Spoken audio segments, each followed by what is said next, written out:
Hey everyone, welcome to another episode of Arya Holistic Podcast.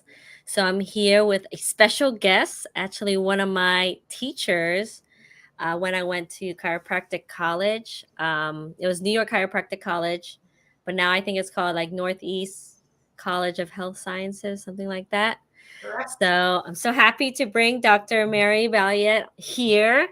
I'll just read a little bit of a bio to, I mean, she has a lot of stuff going on, but okay. Dr. Balliet is a leader in the field of nutrition with a near unmatched proficiency in the study of biochemistry, nutrition, physiology, and the intersection of these three disciplines, where, with the proper level of understanding, a person can influence their metabolism to function at peak performance. So that's just like a little tidbit about Dr. Balliet, but I'm really excited to bring her on this show to talk about all things nutrition and then the new fun product she's making. So welcome. Thank you for coming on. Thank you for having me, Dr. Kanita. I'm just so happy to be on the podcast with you, YouTube channel, the whole thing. It's very exciting, very, Yeah, very exciting. Yeah, so Dr. Balliet was so in the first year of chiropractic school, we all have to take like neuroscience, biochem, anatomy, physiology, and Dr. Balliet was like one of the, probably like most brilliant teacher. She was so much fun to go to her class. I mean, she had so much spunk that I always was excited to go to her class and learn biochem with her. And she's amazing at it. So I'm so happy that she came on the show so she can kind of talk about her background in biochemistry, what got her into nutrition. Um, but yeah, I remember being one of your biochem tutors, right? Yeah, you were my best tutor actually. When Dr. Kanita tutored for me, all the students used to say there's only two tutors, Kanita and not Kanita. Yeah. Like Kanita, not Kanita. So Yeah. I loved it. Oh yes. I remember those times of yeah, tutoring, your little the 2Ds and all that stuff. And I guess what kind of, I mean, we're going to backtrack a lot, but I know you kind of told us, as your student, your background in nutrition, and she's always a chiropractor as well. But what kind of got you into the nutrition, combining chiropractic, nutrition, all that in the beginning? Well, if we go way back, I went to Cornell University in a very long time ago, and I was a biology major along with 1,000 of my closest friends. I was pre-med, so literally I took biology in a giant Hmm. lecture hall that held 1,000 students. That's how I took bio.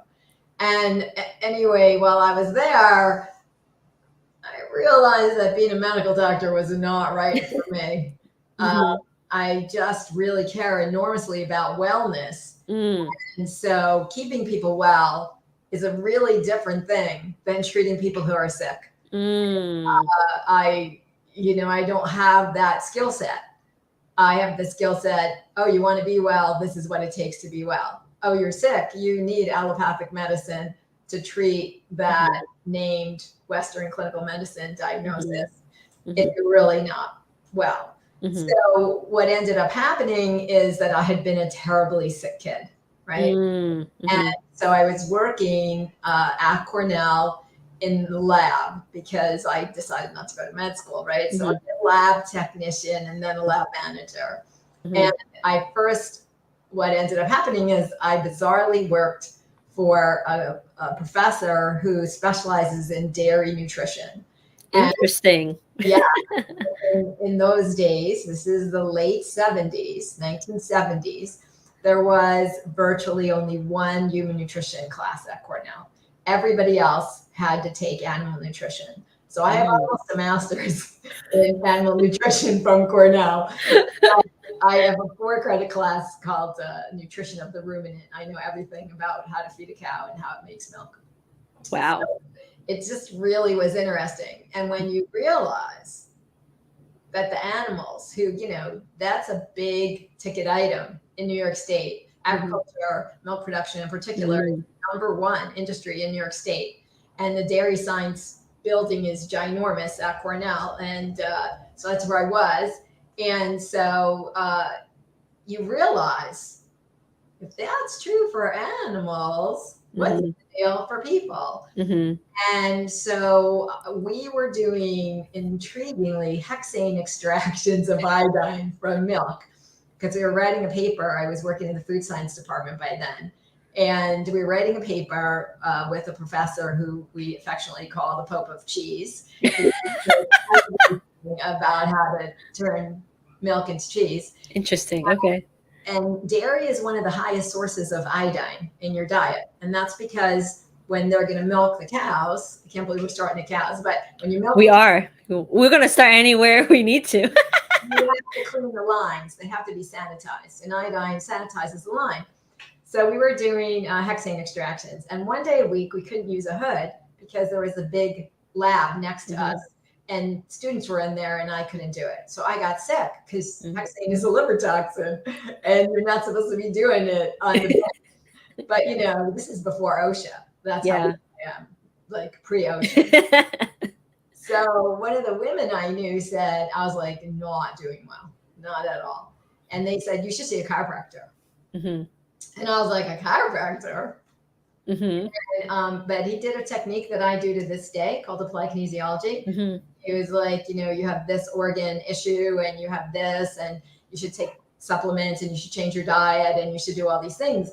And I was at the time, studying nutrition because I was thinking I would stay at Cornell, right?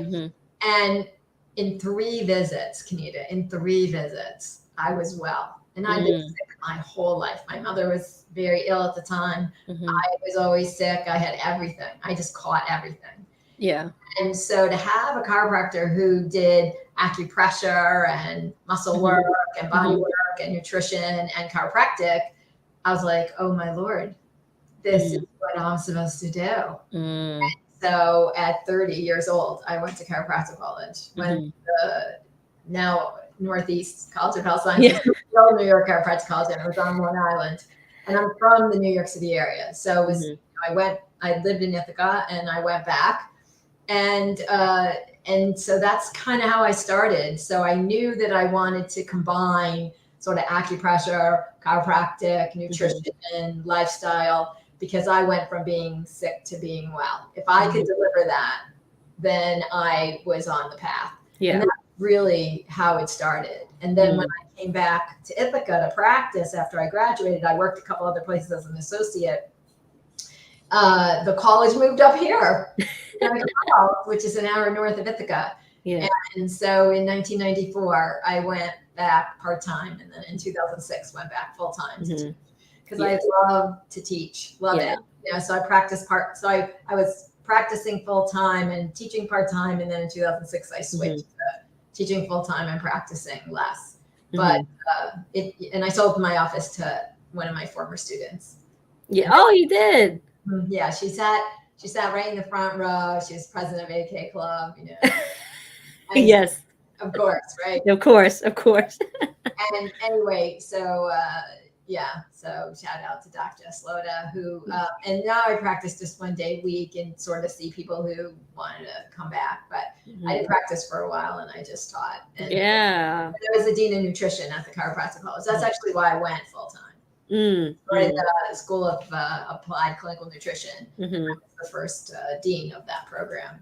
But then they went online, and I'm all about face-to-face. Yeah. Like, we didn't have this. And, if we had this, maybe it would have been different. But, now it's asynchronous online, and that's not my forte. So that's when you came to school, I always was teaching biochem, even when I was dean of nutrition. But that's when I started teaching physiology as well. Yeah. And just so you know, Dr. Balliet also taught the acupuncture students biochem, and they all loved her too, because as you know, AK kind of applies principles of acupressure. So she was always combining those two. And you worked with the acupuncturist, I know that, in your practice as well. I share my patients with an acupuncturist. Yes. I love the integrated thing. I Yeah. taught pharmacology actually and herb drug interaction to the acupuncture students. Yes. Oh yeah, that reminds me. I forget I need to ask you about those things too. Those notes. I'm great. Um, yeah, but we can chat about that later too, because that's an interesting topic. But yeah, I remember we talked a lot. I mentioned this in my previous episodes too about my husband and like there's something going on with his blood work. And then I actually didn't know what you meant about how they clean the cow's milk line with the iodine. And it's so fascinating because no one really knows that affects, they put so much iodine in there that it's affecting our nutrition when we drink all the milk. And as you know, I recently kind of cut out dairy myself, and has been like a remarkable difference. And you're just like, oh my god, everything has milk, cheese, and you're just like, how to avoid everything. Actually, going dairy free was a little bit more difficult. um I think people don't realize how integrated it is into so many things. It's in a lot. It's in a lot of stuff actually. Yeah. And when I was a kid, milk today is not what milk was in the Yes. Very 1970s. true. We have hybridized cows, so they make a very high amount of milk. So back in the day when I was first in dairy science, maybe a good producing cow made 80 pounds of milk and the average cow made 60. But now a Okay. great producing cow makes 100 pounds of milk and a regular cow might make 80. Now, the way they had to do this is right up your alley, Doc. It's biochem. Yes. There's a single nucleotide polymorphism, meaning they changed one amino One. acid in the casein molecule to make it fold tighter. And that's how come the cow can make more milk. But here's Oh an my god. interesting thing. That particular amino acid that's substituted is a histidine. Mm. Histidine is the precursor to histamine. Histamine. Yep. And histamine is what makes you allergic. So the reason we're starting to see so many more people allergic to milk is not because there's something wrong with milk or cows. And for people who don't have a reaction, no big deal. But if you are sensitive, because it now cleaves it at that, because it's a weird thing how digestion works, Mm-hmm. literally there's a great article about this.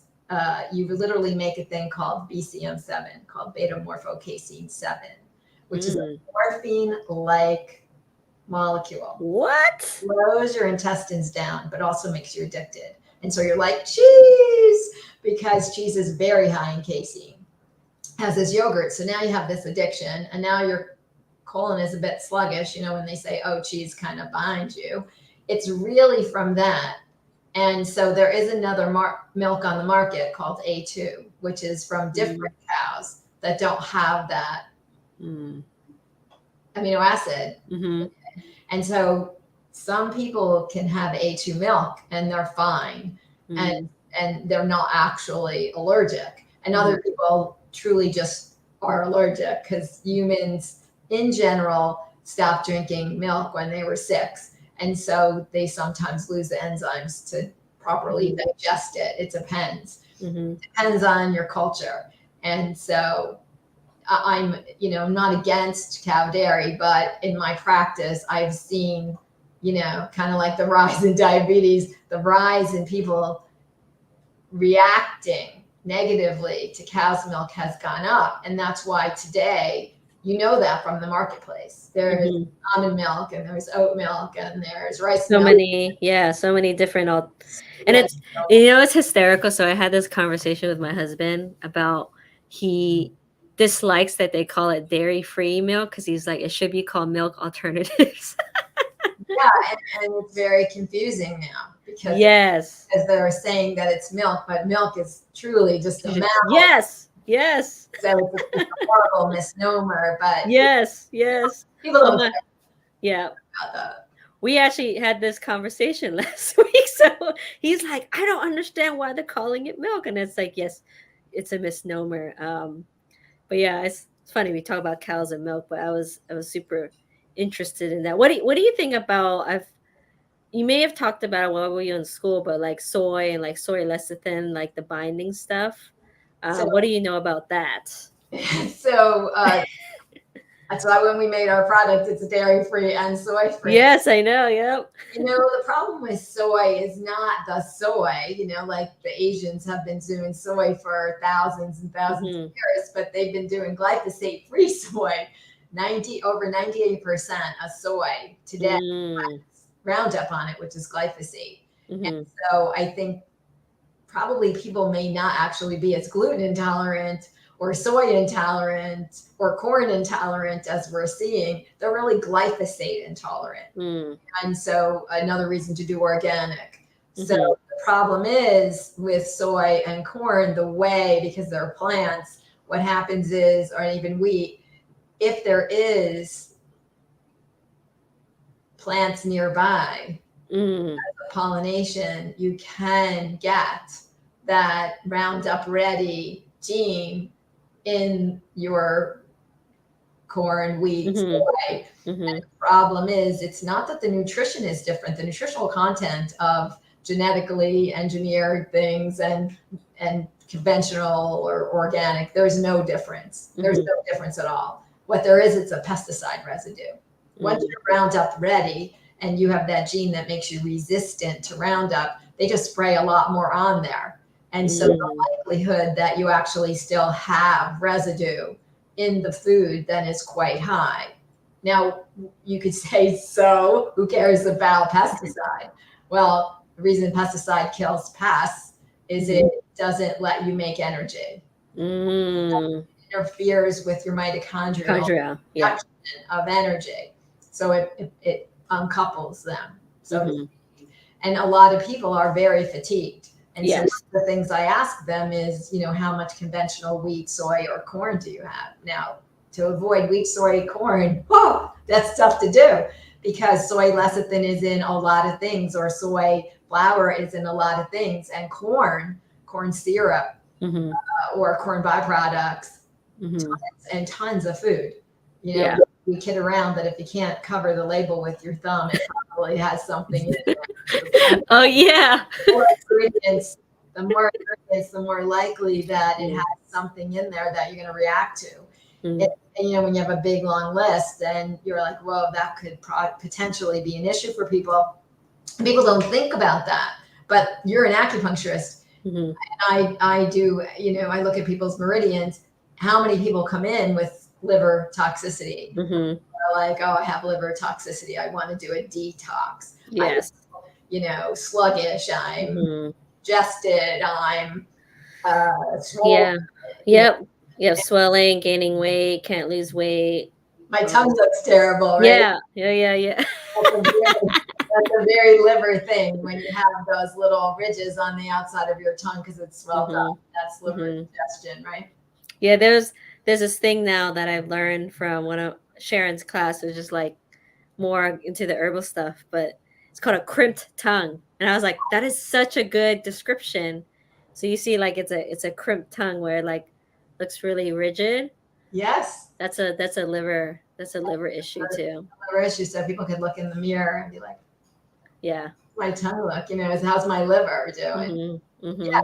And so, you need, liver, think about it, LIVE, gotta have it to live. All your biochem is happening in there. And it is. Yeah. It took you 30 weeks to learn what the liver does. Still does so much, and it can regenerate. I mean, that's even amazing on itself. Yeah. The fact that it can regenerate, and it's a huge organ. Yeah. And so much impact, right? So much impact. So yeah, it'll be interesting to see. But again, why do I want to put pesticide in and put a lot of stress on my liver? Because now my liver is going to have to break that down.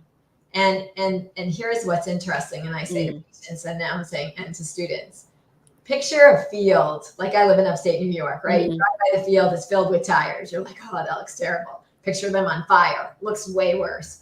So the first thing that your liver does when it sees all of those toxins, all those fires in the field, it burns them. And that is way worse for you. And so what you have to do is you have to do a thing where you have to conjugate that. You have to put the fire out. Yeah. And this is why people are inflamed, because they're putting stuff in their body, whether it's pesticide residues or they're putting in anything that's not food. that, hasn't been on the planet a long time. Now Yes. what happens is you're going to have to burn that, and then you're going to have to put the fire out. So, people have skin issues because they're on fire. People have joint pain because they're on fire. People have all of these chronic diseases like cardiovascular disease, cancer, even osteoporosis is now known to be inflammatory. So like diabetes too. Diabetes for sure. All of those are that you're dysregulated. And so supporting that system is critical, because the very same nutrients that you need to make energy, you need to burn the toxins. The toxins get priority. So you're going to feel fatigued because you're busy. You're busy burning up the junk. And so how are you going to then feed yourself? So now, people don't understand that. And I get that. It's not like everybody's going around saying, oh, maybe you shouldn't put that in your body. Because everybody thinks, if it wasn't safe for me, they wouldn't allow it on the market. And you're like, You're like, well, there's a lot of things they put out there that's not safe for the market. Well, that's a different topic. But you can see now why she's such a great teacher. It's just like she gives you these. I mean, you make it so easy to visualize and be like, teach. I think it's a huge component of educating patients about their bodies, and because they don't realize that, they don't know that, putting real foods, and like you say, real food you can't cover with your thumb, or think about like what's actually been around for thousands of years. It's like definitely not a shake and bake thing. Shake and bake or all that stuff is all the processed stuff that's not good. But that comes to kind of why you want to think about making your own supplement, right? And she has the lovely box behind her. Dr. Mary Balliet has the Potential Power Nutrition, and I actually had one this morning too. I love having it every morning. And I did give a sample to a patient yesterday too, more for recovery. So so kind of, I think you talked about it with me, what this is like, what your retirement project or something. You wanted to make your own. My retirement project, yes. Yeah. I'm patients and teaching, but God, we're busy. I'm always thinking. So I'll take one out from the box. Yeah. Okay. Yes. So here's our little box, Potential Power Nutrition. And you can see here on the back, we are totally vegan, hypoallergenic, pesticide free, made in the US. And then we're very transparent on our label. So that's all the vitamins and minerals. And then this tells what's actually in there. And so when we were thinking about this, we care a lot about the planet also, right? And so I didn't want to do a plastic scoop. That was one of the first things, because I'm like, I don't want to do that. And so I don't want things out to the air, because air is the thing that's trouble, right? So when you open the box, you get a packet. And so the reason the packets are great, we'll just put this back up there. The reason the packets are great is that they're already measured out for you. And I don't know about the rest of us, but I am a busy person. And so just rip it open, and it dissolves totally in water. But the way I decided to make this is that I know that it's hard to eat 3 healthy meals a day. It becomes a full-time job. What are you doing? And making sure it's not like corn or soy or all this stuff that's in it, right?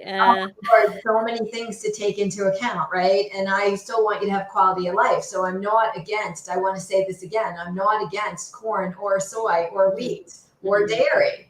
I'm just saying that if there's glyphosate in it, then you might want to consider having organic wheat or organic corn or organic soy, where it doesn't have glyphosate, and then that it's not next to a farm that does, where it's getting contaminated. But in general, you're much safer off with the organic version because it doesn't have the residue in it. That has been shown in the literature. Yes. And so that is great.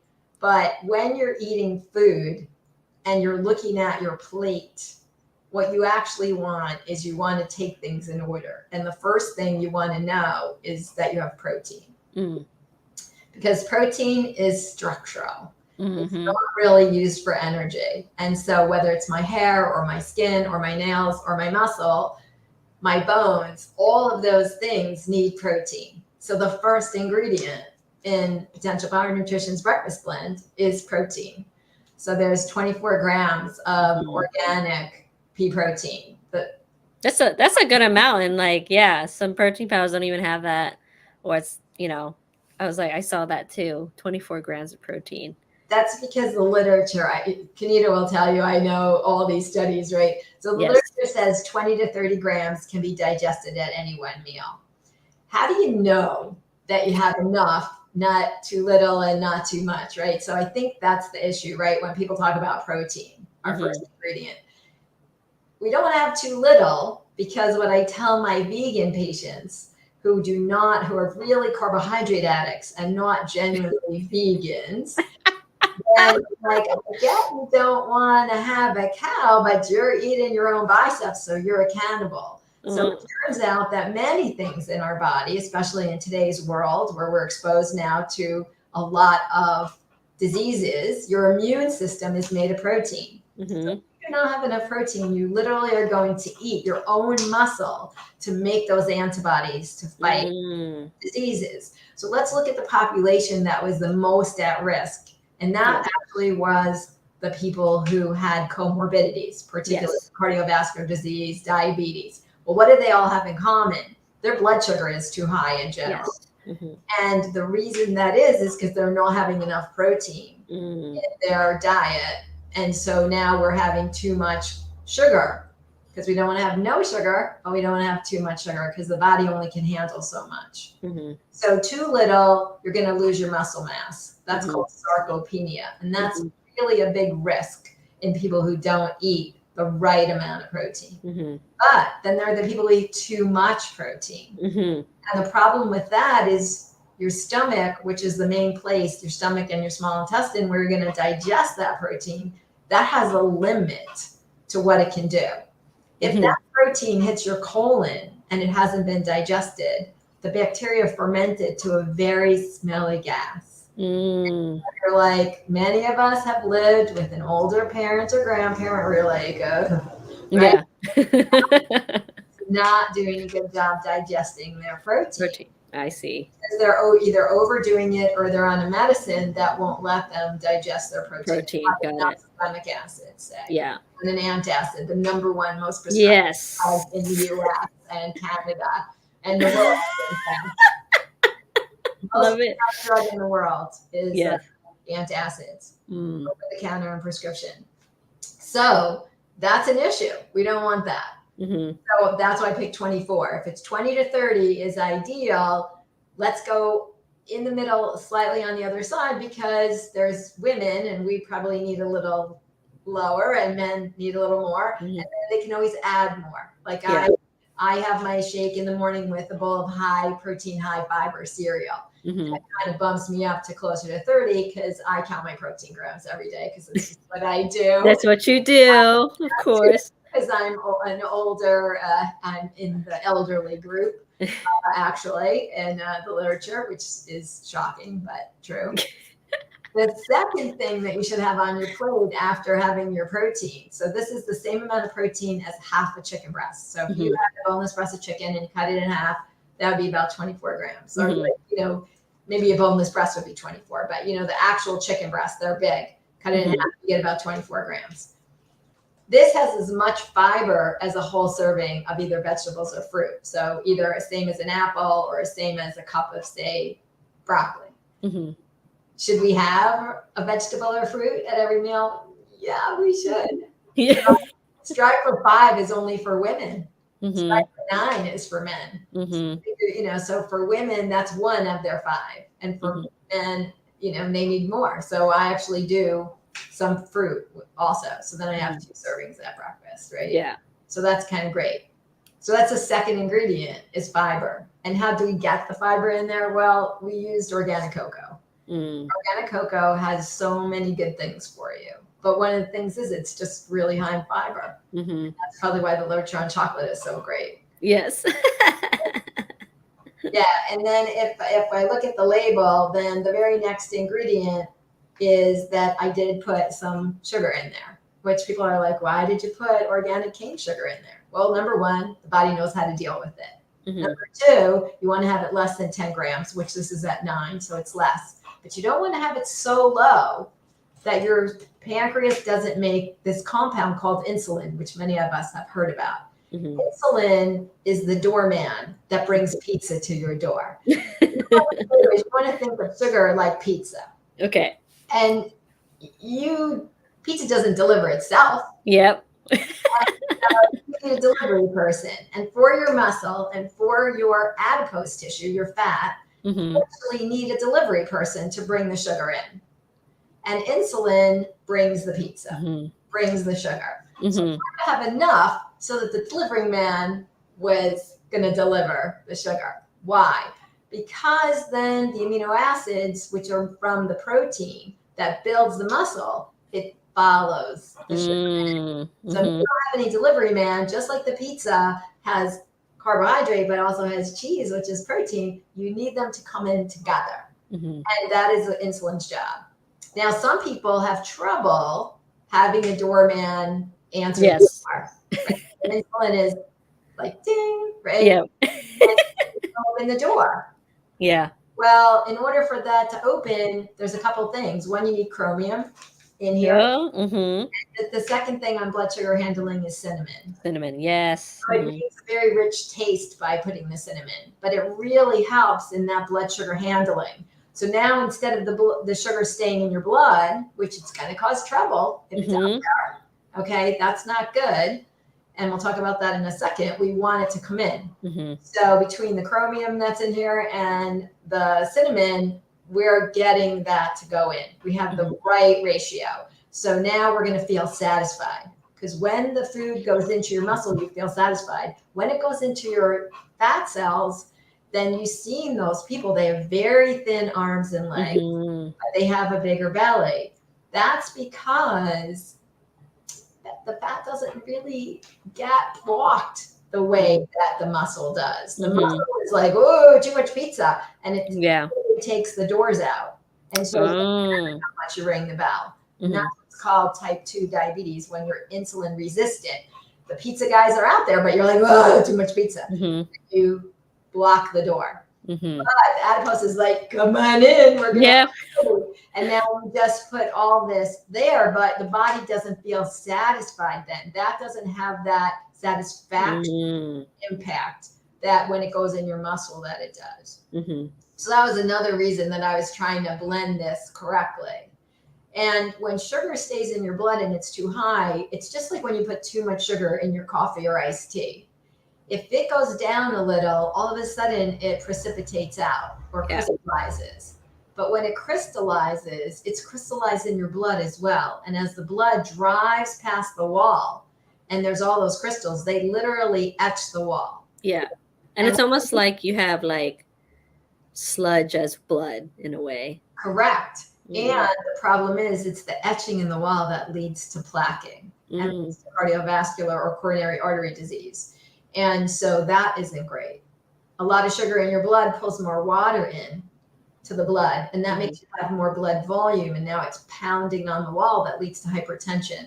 And hypertension is the number one risk for cardiovascular disease. It's the number one problem when your blood pressure now is inching up, inching up, inching up.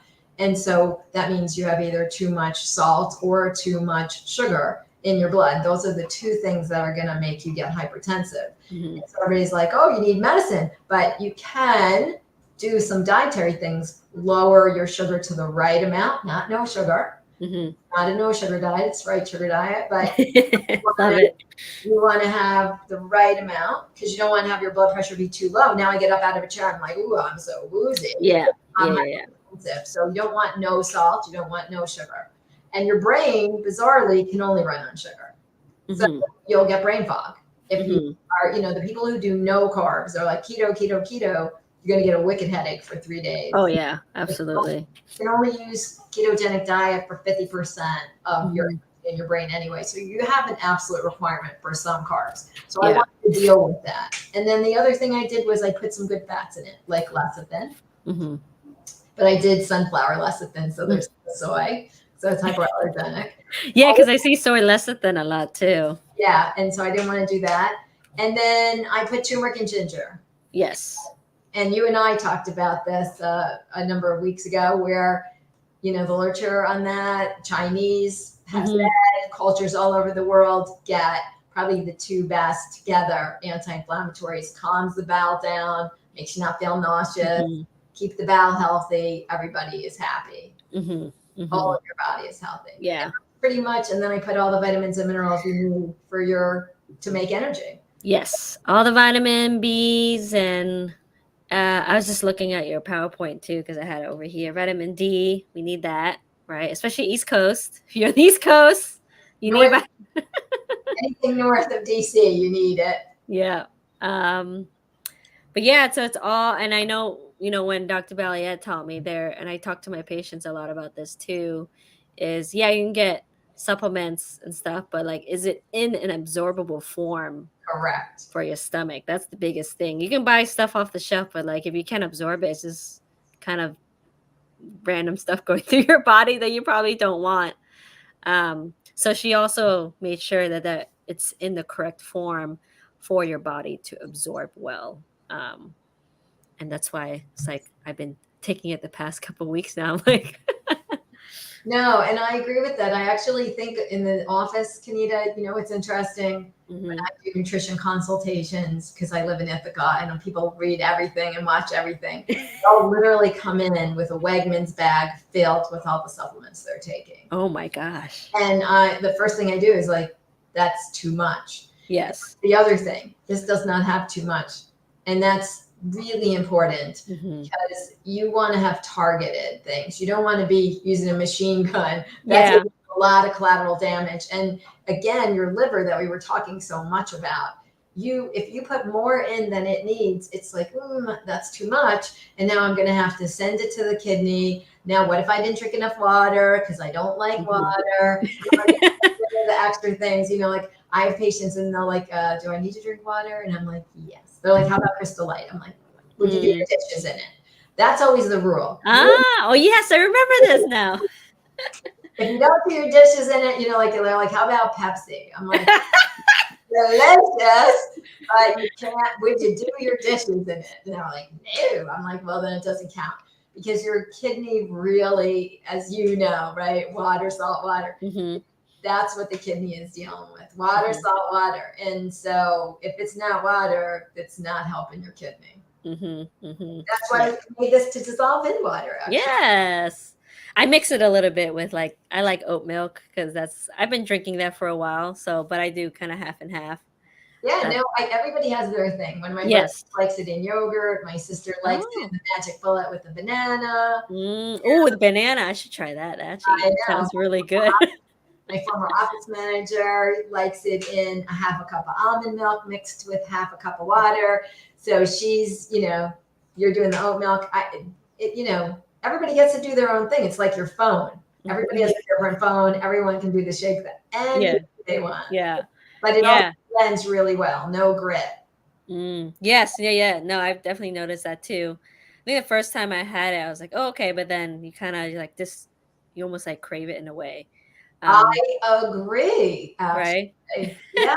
Your body's like, oh, I'm going to get my nutrition for the day. Hmm. I'm feeling, I have Yes. to agree. I look forward to it every Yes. morning. I do.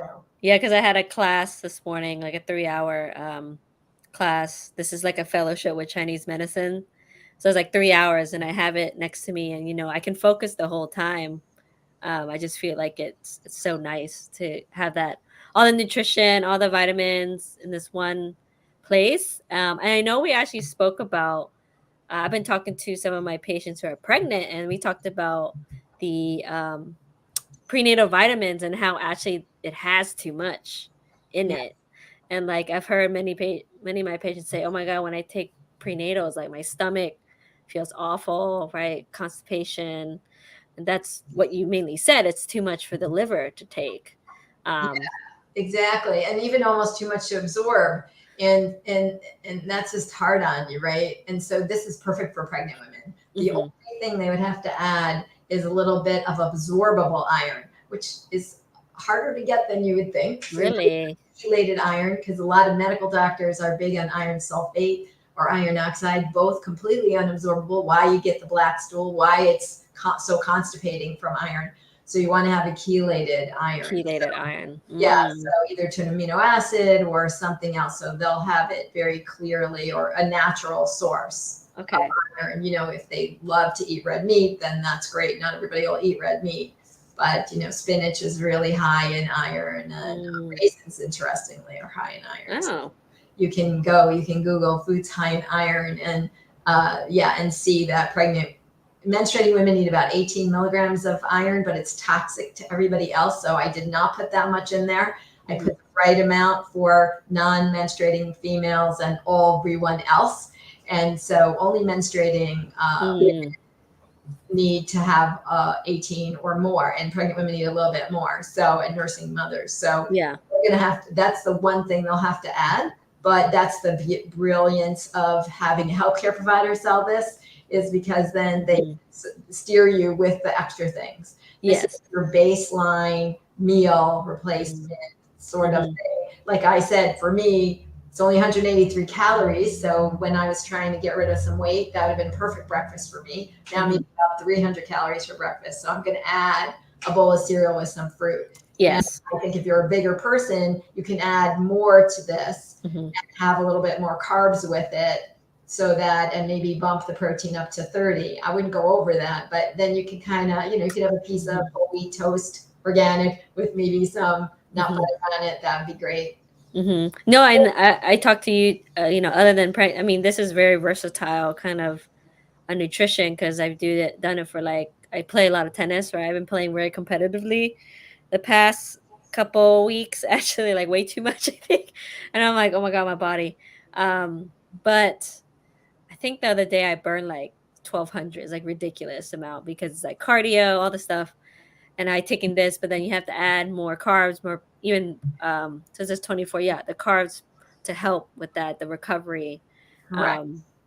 And even though I am younger, on the younger side, I'll say, but still in my 30s, it's still not the same when I was in my 20s and running around like crazy. So I've tried to, like, also help my other tennis friends who um don't have like as much knowledge in the nutrition, because they're like, oh my God, I'm like in pain all the time, I'm sore. I'm like, because you're crazy, and then you don't do any supplemental things after you do a match, after you do a workout. Like, your body, you need to decrease the inflammation that you just ripped everything apart. Correct. Yeah, and that's why that turmeric, the ginger, and then again, all those B vitamins with the protein and that right amount of sugar, that's going to go in immediately in 90 minutes after you work out, is the literature, up to 90 minutes. Yes, I've been teaching, my patients that they're like, what? Yeah, you want to do it. Yeah, it's the right ratio for that, actually. I did it. So it's a great recovery drink also. Yes. Yeah. See? Dr. Balliett, see, she's thinking about everything. So I that there was a void, in my opinion, in the market. yes. The void was not too many things in there, the right amount of things in there, but also, if it doesn't taste good, who's going to do it? Yeah. And so it was really important to me to have it taste good. And what do you think? I mean, I like it. No, I do like it. I think the first time I was like, whoa, this is like different. But then, like I said, I actually started craving. Like, it's very chocolatey. Yeah. And I love cocoa powder. I actually make cheese seed puddings out of that too. I put a little cocoa, mix it. So good. It's delicious. And I was gonna say with this too. I just been taking it more the past couple weeks and telling my patients more about it. This was gonna say, I know what's with protein powders, right? That you've probably seen on the market. They just focus mainly on like rebuilding muscles, like the BCAAs, the branched chain amino acids. Some of them also, I don't like some of the. I don't know your opinion on creatine and like pre-workout. I'm not like a huge fan of that either. Just because of the caffeine, I feel like just gets them like a little bit crazy. But with the protein powders too that you see for sports, I feel like this is still a better alternative, just because it has like you probably did some research on other protein powders, right? That what did they have? I was really looking for one and done, right? This is going to be the thing that everybody could do. Mm, So if you want to add those other things as a second shake in the day, or you're going to do another post workout or pre workout thing, mm-hmm, this you can still do that. Like I'm mm-hmm, not against that. If you're yeah. a big guy, especially, you're going to probably need more than 24 grams of protein in a day for sure. And so, for me, that's a third of my protein Mm-hmm, in a day because I'm a mm-hmm, small woman. But mm-hmm, for a guy, they're going to need 100, mm-hmm, 110, say, maybe not 200, but they're going to need 5 of this. And I don't want people doing that much vitamins. So mm-hmm. down the road, will we do something like that? I think we will. But for right now, I would say you have to go out there and sort of find it. Why are you not liking the creatine? Well, that's partly because if you are not genetically deficient where you can't make creatine, Mm, it turns out that creatine is just 2 amino acids, arginine and glycine. And mm, arginine is really high of all things in beets. mm, So it's just weird about that. And so, and almost all good quality protein has arginine in it. So the pea has enough arginine, but any protein, animal or plant, nobody's missing arginine. And so, and no one's missing glycine. That's mm-hmm, everything. mm-hmm, So most people can make creatine. Now mm, I've done nutrigenomics in my office, and there mm-hmm, are some people who cannot make creatine. okay. People who, like if you look at your muscle mass or you look at mine or you look at our blood vessels, they look nice and big and hydrated. Mm-hmm, You know that you're okay mm-hmm. being able to dilate your blood vessels with arginine. That means you can probably make creatine because you have that. Because Ah, okay. peroxide, arginine makes creatine. Yeah, Arginine makes urea. And some yeah. people aren't good at peeing, so Mm-hmm, a lot of cycles in the body. So you do need it. So I had a patient, she didn't make it, and she just hit the wall. If she tried to exercise at high impact to make that creatine phosphate, she couldn't do it because she couldn't make creatine. We did have to give it to her. But that is a genetic test that you can interesting. Okay. give them creatine. But that is not common. Bizarrely, what's more common is people can't make carnitine. Mm. Those are I the drive your car. I remember this still. so Rita, my best biochem tutor, carnitine for. I with that, right? Yes, yes, driving car. Gotta drive it fast. I still remember. Oh my gosh, it's like Yeah, so throwback. your fat can't enter your mitochondria, which burns the fuel for you without carnitine. And so Mm-hmm. this is a person who's working out, and if they do their cardio before they lift, they're not going to be okay. Interesting. That's likely they're just not able to go into fat burning. So I had a patient I was quite close to, and she is just struggling, struggling, struggling. So we went to the gym together. I had her on the treadmill next to me. She could not keep her heart rate in the target zone. Like it was Mm, all over the map. And I'm like, you're not going into fat burning because she's just everywhere. Just can't okay. not do it, right? Because the body is like, I can't do it. And that's when we did genetic testing on her, and sure enough, she can't make carnitine. Had to give her carnitine. And then all of Interesting. a sudden, now some weight loss, right? And because there's just no way. So sometimes I don't get that right away. I'm trying everything with a patient. And now, this is where you can do really functional medicine, really intense genetic Mm, testing. It's mm-hmm. tough to do, but and expensive and a big deal. But then you're still going to need specialized nutrition for those patients. So this is not replacing that. This is really the one and done, the average per everybody, Mm, moms, dads, mm-hmm. kids. Half a Mm-hmm. dose is the right RDA for children. Mm-hmm. So post workout, all of that. Mm-hmm. So that means almost everybody. But if you Yeah. have a genetic defect where you can't make creatine or you can't make carnitine or you can't make other biochemical compounds Mm-hmm. that can be diagnosed off of a genetic testing, then you're still going to need support. And so Yeah. there's room for functional medicine for sure, Mm-hmm. Mm-hmm. more intense patient care. but I wasn't looking for that because really 90 something percent of my patients are, Yeah, fine. Yeah. they're No, doing. yeah. I was just fascinated because, uh, some people talk about creatine, talk about all that. So I was like, why? And like, that makes sense because I definitely make it. So I don't need it. Yeah, um, I think that's the thing, right? You try it one bottle's worth, and if you feel a lot better, then you can pretty much diagnose yourself without spending a fortune on yes. testing. But if you take it and you're like, I didn't notice, then you're in trouble, and you Mhm. might, or you don't need it. Yeah. You can. I actually diagnose this now without the testing. Yeah. I'm like, let's try it. Let's Yeah. look at. That's way cheaper than getting a genetic test. Just like, here's some creatine. First off, the report is like 100 pages, and Yeah. so it's very expensive to pay me or another functional medicine person to go over that with you. That's where the expense is, Hmm. and how much time it takes to go over it. Hmm. Unfortunately, it's not Yeah. as expensive to run the test as it is to get it explained to you.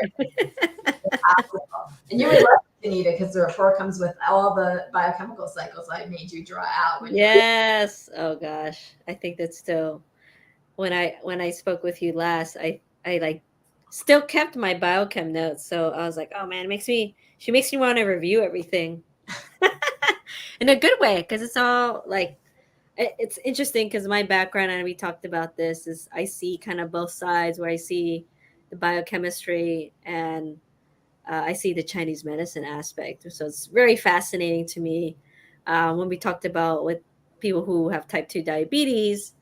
They can't bring the insulin, right? The pizza delivery guy can't bring the sugar, glucose into the cells. And Sharon talked about her diabetes patient. What does it like from a Chinese medicine perspective?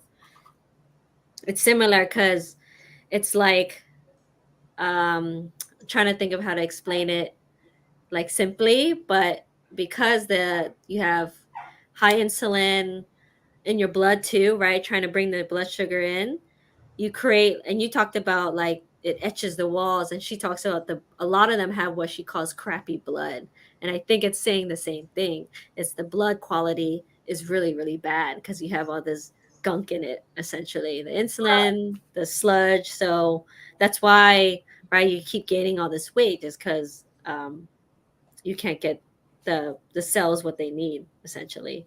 Yeah, you can't get your muscles the food it needs because it's so dependent on letting that pizza Mm-hmm. into the cell. And when the muscle tissue sees, open the window and you just see filled tons of pizza delivery guys with pizza in their hands, you're like, ah, and then you board it up. And that's actually the problem. It's literally boarded up. It can't get in at all. Mm-hmm. And so it has to go somewhere. So It part goes to of the it fat. goes in the blood, but the majority of it then goes Mm-hmm. into your fat. And now that, while it's metabolically active, it's not the garage. See, people think that fat is the garage. And you're like, Mm-hmm. now my car doesn't fit in there, but who cares? It's just a lot of crap in the garage. But it's not. Fat cells are more like an Amazon warehouse. There's a lot going on. Things are coming, things are going, things are coming, things are going. And just like the Amazon workers, they are inflamed. They're like too much. It's too much.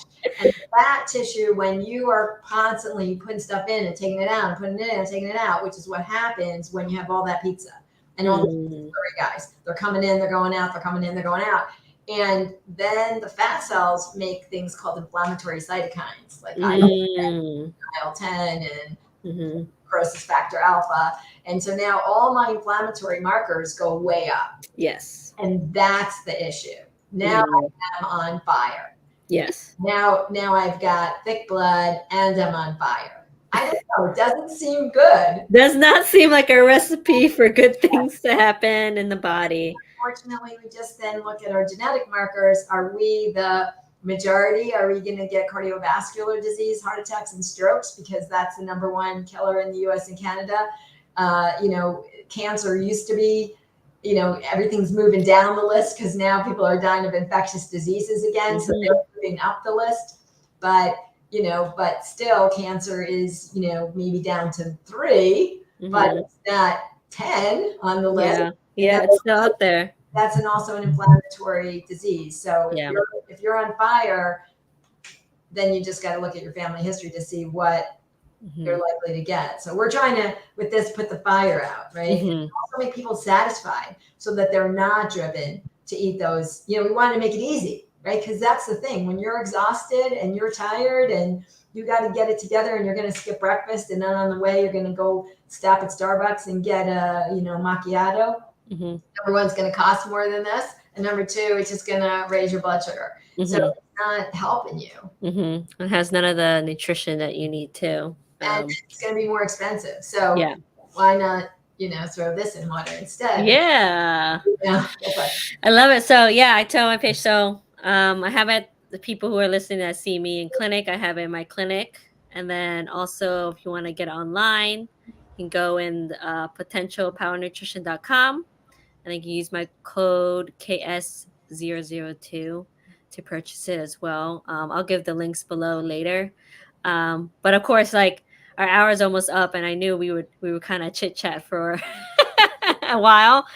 And I just love how we just talked about the biochem and explaining how, we talked about cows in the beginning, how milk is made, dairy, and how important it is to go organic, so that you're not getting the residue, the pesticides, that you said that causing the more inflammatory issues, or what people are more allergic to. So this is all good stuff. Dr. Balliet is so good. I'm glad you like it. I want, my whole commitment is to patient health, right? Because I was a sick kid and I had sick parents. So, I want people to be well. I want being well to not be a full-time job. Yes. And what you said in the beginning, I love it's like, some people become doctors to treat like illnesses, and we're like more to treat wellness and how to get well. And I always talk to patients and my friends about, like, I always kind of hate that phrase, like, oh, I'm just getting old. And I'm like, no, I always think I can age well. I can still do the things I want to do. Well, you're welcome to tell people how old I am. Yeah, if anyone were to guess Dr. Balliet's age, she's actually 68. I'll be 68 in the fall. She'll be 68 in the fall, and she's still full of energy, so there's no excuse for anyone. This is work, because it's more than just nutrition. You do have to get up and move every day. You got to do your weights, not heavy weights, but you gotta, I do the cardio, I do the weights, and you gotta sleep. So gotta sleep. Important. Yeah. That's what I rest, exercise, and eat food. Yeah, and I think I truly believe we can all kind of heal ourselves through, the nutrition, exercise, qigong, acupuncture, chiropractic, all that is part of wellness care. And I truly believe that, and that we can age well and do the things we love later in life. Because I plan to totally play tennis when I'm 80. So. And I have patients who are 80 playing tennis. Yes, I do. Very much. And they hike, they do lots of great things. Yeah, no, I think aging gracefully is what many, many people want to do. That's certainly what I want to do, and be vibrant. Yeah. But, it's more than not being sick, right? It's about being vibrant and having the life that you love and living the life you want. And yes. And it's really important to do that. So. Yes, I love that. So on that note, I think that's a great place to kind of end the podcast episode. But thank you so much again, Dr. Balliet, for coming on with me and chatting about all our biochem stuff, and then your amazing nutritional supplements. So I really appreciate you coming on and chatting with me about this. Thank you. I really loved it. And also, I want to put a plug in for acupuncture. I do acupuncture every single month, and sometimes twice a month, depending on how I'm doing. So it's really part of my wellness care, getting adjusted, getting acupuncture. I try to do exactly what I recommend. Yes, power of Chinese medicine. Very true. But again, thank you so much, everyone, for listening, and I hope you join us on our next episode. Bye. Bye.